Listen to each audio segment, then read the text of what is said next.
Hello, my name is Mike Perkins, and I'm one of the local field liaisons working for Kansas University Transportation Center, KUTC, and the Kansas Local Technical Assistance Program, LTAP. Today, I'd like to touch on some programs that are available through KDOT and the Bureau of Local Projects.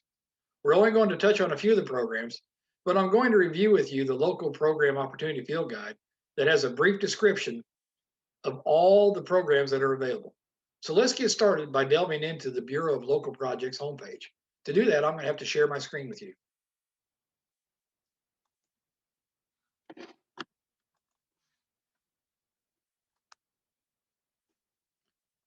Okay, here we are at the Bureau of Local Projects homepage. As you can see, there's a lot of information on this page. The homepage provides general information, contacts, funding, and program information for local agencies. Some of the information that's available again are the Bureau of Local Projects contacts, special city, county, highway estimates, consulting services, bridge inspection information, general forms and documents, safety assistance services, and also there's a program that's called the Local Safety Program, Local Road Safety Program, and we're going to take a look at that first thing.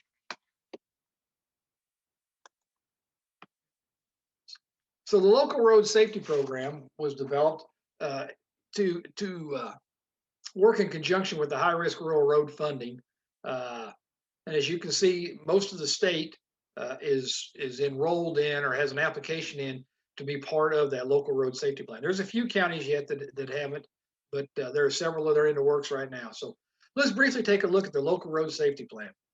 The cost of it, the approach behind the development of the local road safety plan, and how KDOT has tied local road safety plans to a very important funding program. First of all, the local road safety program is a bargain. KDOT has contracted with consulting firms to develop the local road safety plan county by county for a $50,000 per plan cost, with a local match of only $5,000. So what can you expect from the local road safety plan? You'll receive a systemic analysis of your road system. It identifies locations that are the highest risk for severe crashes, not just locations with a crash history. The plan will identify stakeholders, use current safety data, choose proven solutions, and provide solutions and implementation. The local road safety plan allows local agencies to prioritize projects, use proven countermeasures to reduce severe crash across the whole system. The completed report will provide different levels of countermeasures, from low-cost measures to measures that could require projects to be let by outside contractors. Keep in mind that KDOT has tied the ability to use high-risk rural road funds to the local road safety plan. Before we move on to that, I want to show you just the application and how simple it is, how easy it is to navigate through it. This is the application. It's very simple, straightforward. Once you have submitted this application into KDOT, you will then be eligible again to continue to use high-risk rural road funds. Okay. So with that, let's take a look at the Local Program Opportunities Guide. So this is a guide I was talking about that has all the different programs that are in it. As you can see there's 23 different programs that they list. Some of them are railroads, some of them are road, some of them are air mitigation, some are for cities, some are for counties. But again, these are all services that they run through the Bureau of Local Programs. So as you go on down, you can see here that they have a timeline that shows when these different programs need to have applications in. It kind of talks about some of the requirements. It also talks about when monies are distributed, either through special city, county highway funds or city connecting link payments when they're done. And so all these things are available within that guide.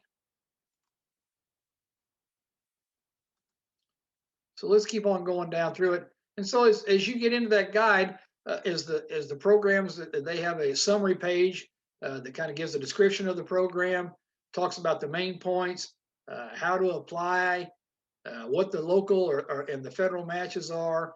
It even gives you a little bit about what the likelihood of funding is, and again, these are all competitive funds, so you need to do it with that in mind, and also who the program contact is. And so one of the first ones we want to talk about today is the High Risk Rural Road Fund. high-risk rural road program. So let's take a closer look at these HRRR funds. As you can see on the summary sheet, funding from this program is intended for rural roads with severe crash histories or by using the systemic approach using local road safety plans. As I mentioned earlier, the systemic approach may include areas other than area within crash histories. The target areas for these HRRR fundings are improvements in the clear zone that include roadside trees, barriers, fixed objects, culvert modifications, and roadway alignments. These deficiencies make up well over 40% of the severe crashes on rural roads. There are many other projects that will be considered, and many of these will be identified in the local road safety plan. The match for this program is 90% federal and 10% local. When using the local road safety plan, nearly all of the data has been collected and the analysis has been completed, making the application process extremely easy. So let's take a look at what we would kind of find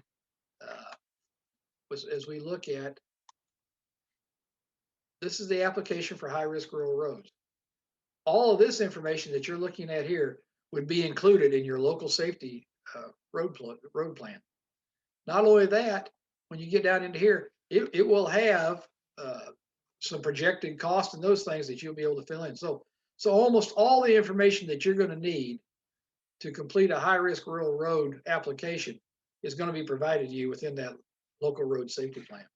And this is just some other things that you would find in that local road safety plan. It just talks about some countermeasures and some things like that. Just, again, kind of gives you an idea of how we go through that.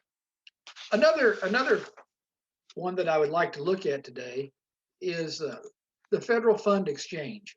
It's a great way to be able to fund some local projects using federal money and being able to do it at a local level. So let me get down to that summary sheet for that. So there it is. Here's the federal fund exchange. And again, the federal fund exchange is a program designed to provide local agencies the flexibility to create local projects without needing to follow all the guidelines required for federal aid projects.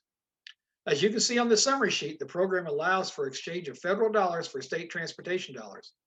These dollars are available to all counties and to cities in the state with a population greater than 5,000 and less than 200,000 in non-urbanized areas.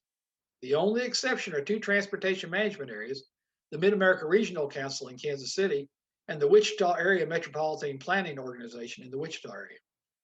One thing to keep in mind when using the federal fund exchange program is that it is a reimbursement program. So you will have to expend local dollars and then apply for reimbursement through KDOT to get your money back. And again, at this point in time, right, the current exchange rate, like it says on the summary sheet, is 90 cents on the dollar. So what's the advantage of using the federal fund exchange? Well, the federal fund exchange program allows for more flexibility than federal aid projects.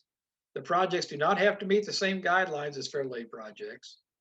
The dollars do have to be spent on transportation projects.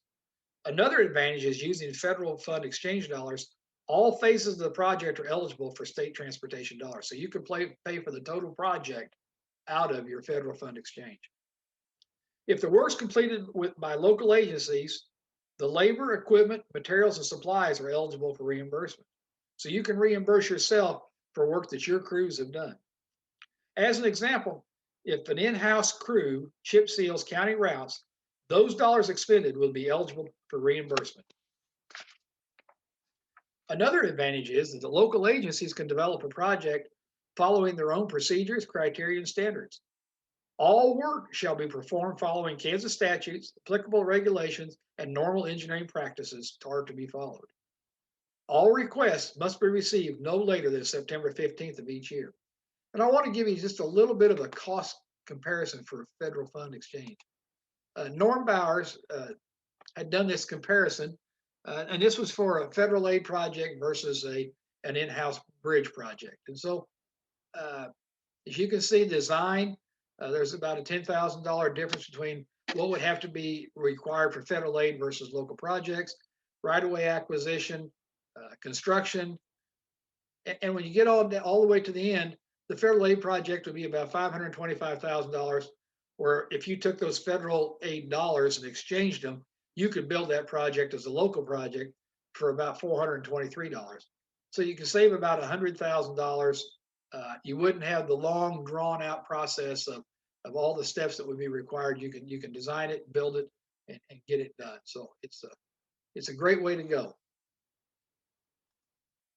So with that, that's kind of our review today. Just again, it was going to be a quick shot, just a quick overview of what's available through the Bureau of Local Projects, program wise and some funding wise. And I hope this brief overview was beneficial.